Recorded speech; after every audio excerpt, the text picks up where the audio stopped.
Hey loves, welcome back to my channel.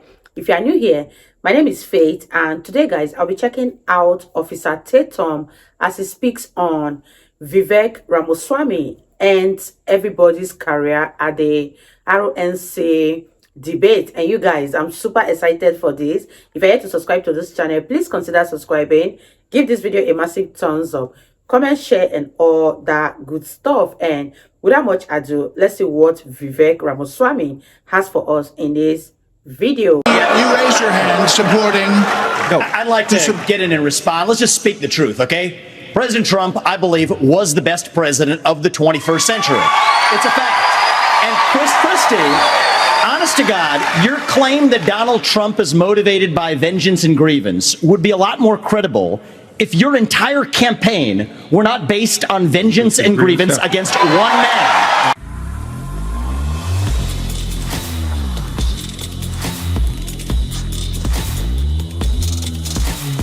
This video is brought to you by TatumStore.com. TatumStore.com. Get 30% off this shirt right here. Four-time indictment champ, Donald Trump. It's funny because he's going to overcome these charges, and we're going to ram it down their throats. So go on and put Trump4X and get 30% off the entire store. Trump4X, get 30% off this shirt.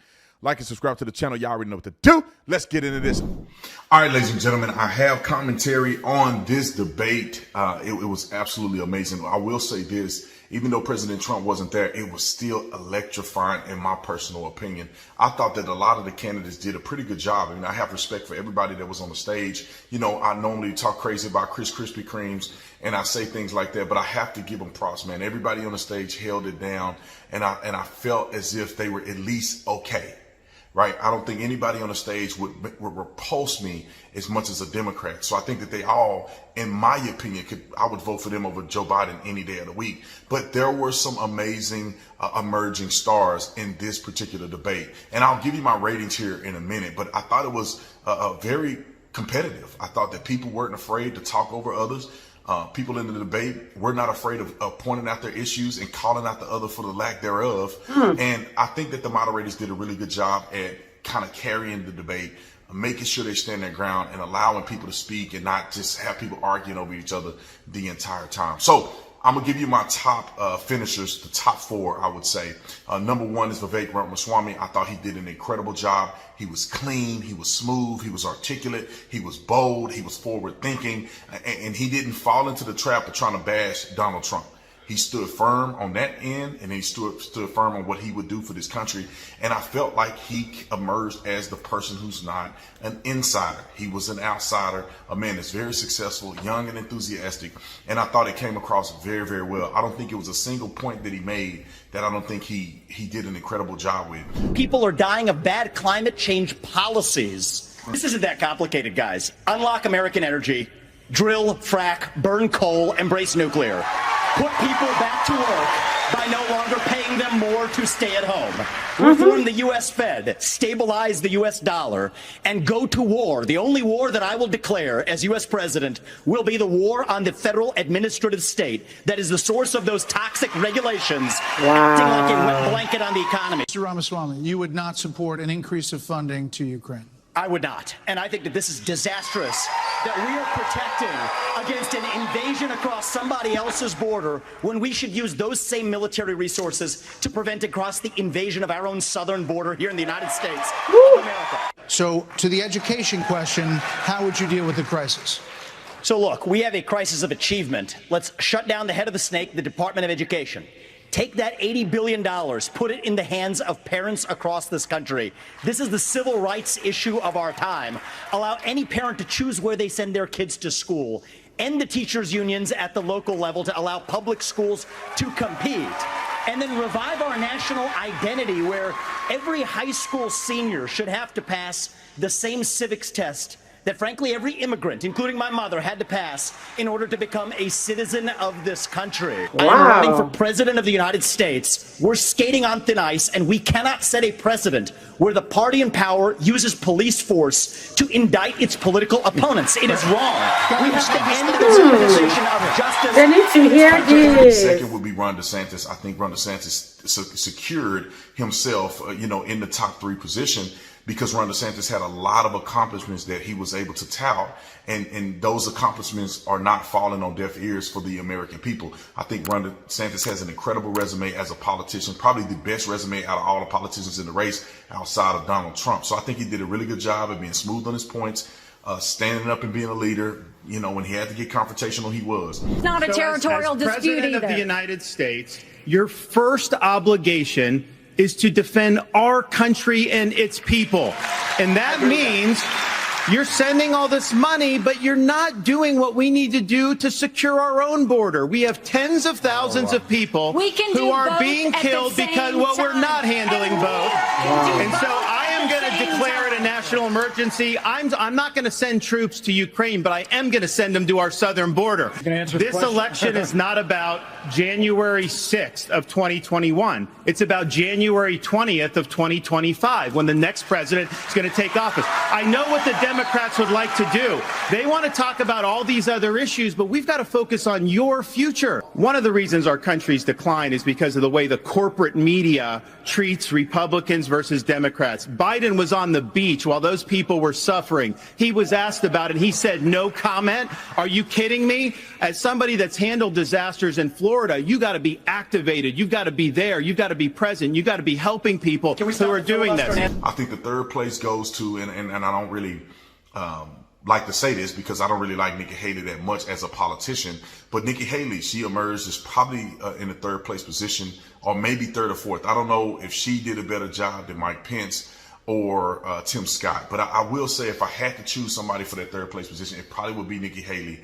I thought that Mike Pence did an okay job. I thought he was okay. I still think he is positioned as a rhino, and he was legitimately neutered by Donald Trump. And I think it's hard to overcome that. I didn't like the fact that Nikki Haley tried to play the woman card a few times. Hold on. Hey, Governor Haley, would you like to respond? Are you bought and paid what for? I would like to say is the fact that I think this is exactly why Margaret Thatcher said, if you want something said, ask a man. If you want something done, ask a woman. But overall, I think her approach was smooth. She at least had an argument. She at least was very confident about her argument. And so that's why I give her the number 3 position, you know, kind of teetering between number 3 and 4. I think Tim Scott did okay. I think he was average. He said the things I expected him to say. You commit a violent crime, you go to jail. And if God Exactly. made you a man, you play sports against men.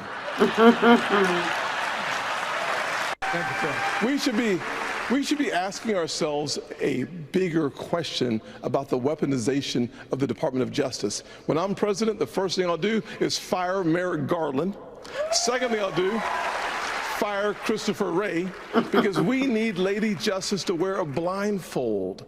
Without that, no one has confidence in our justice system. 17% of Republicans have confidence in our Department of Justice. He didn't say anything that I think was overtly controversial, or he didn't say anything that put him above everybody else. I think he was just status quo. The rest of the people, Chris Christie and all of them, I mean, they really have no chance. I thought they added some value in the conversation, but they have no chance to become the president of the United States of America.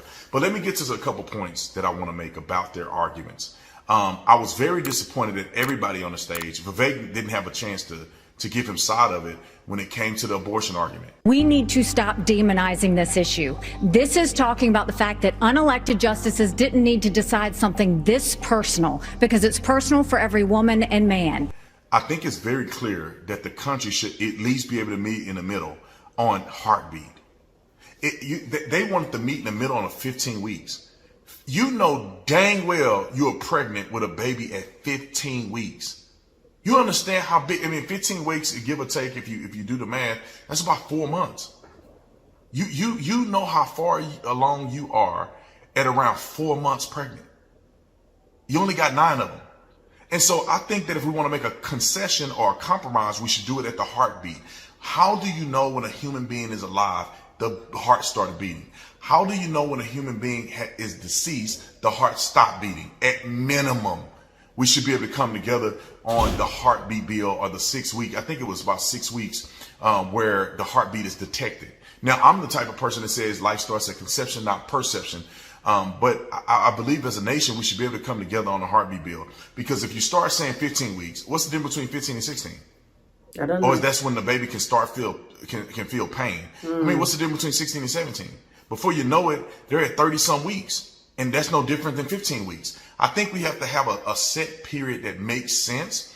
And if they want to meet in the middle, give a person the time to know they're pregnant. Listen, you don't walk down the street, slip on a banana peel, and get pregnant. So if you were bumping and grinding, pumping and sweating the night before, you should at some point be curious as to whether or not I'm pregnant because of what I did last night.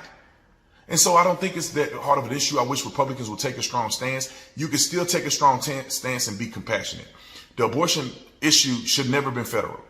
Now, the reason why it should never have been federal, because there's not a constitutional protection for somebody to murder their children. There is a constitutional protection of life. And I think that on a federal level, you can make restrictions on murder. You know, there's no such thing as giving freedom to murder, but you can't restrict murder. That's exactly what it is. They just try to fancy it up and dice it up and make it whatever it is. And I say this, you can still have a compassionate approach. God can still forgive people for doing that. We do need to elevate adoptions and helping women who have children, calling men to take care of their responsibility. You're laid up, you should be able to take care of the kid. Those things can happen at the same time. The Ukraine thing was another thing that I was a little disappointed on, because most of the candidates except Vivek, I think Ron DeSantis kind of barely put his hand up. I don't think he clearly answered it, but they were all in favor of funding or passing legislation to continue to fund Ukraine.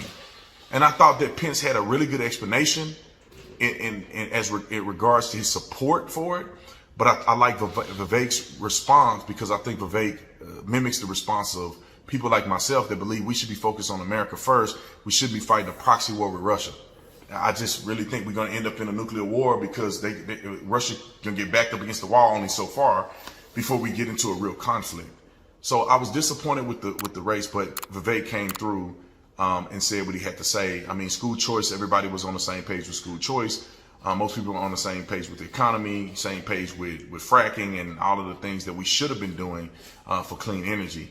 Most people were against the electric, the Green New Deal type stuff. And I think that that is conducive as a Republican to give a Republican message. So anyway, I don't want to talk too much on this. I thought I'd give my synopsis. I thought they did a really good job. I haven't watched Trump's speech yet, but I thought all the candidates did a decent job. I think Vivek emerged as number one in my opinion. So I think he's going to surge in the poll. I think he was clean. He was concise. He was relatable. He was likable. And it felt like his speech wasn't rehearsed. It seemed like he kind of came off the heart. So I just want to give my commentary, man. I'm at the end of my rope today. I'll see y'all in the next one, man. You guys, that was such a beautiful debate from the presidential candidates. And let me know your thoughts on this one. Whose debate did you go with? And whose idea are you in support of? Out of all the presidential candidates that went for that RNC debate, whose camp are you on? Let me know your thoughts in the comment section. And I really had fun reacting to this video. If you guys totally enjoyed watching, give this video a massive thumbs up, comment, share, and all that good stuff. And this is me officially signing out. I'll see you guys in the next one. Bye, guys.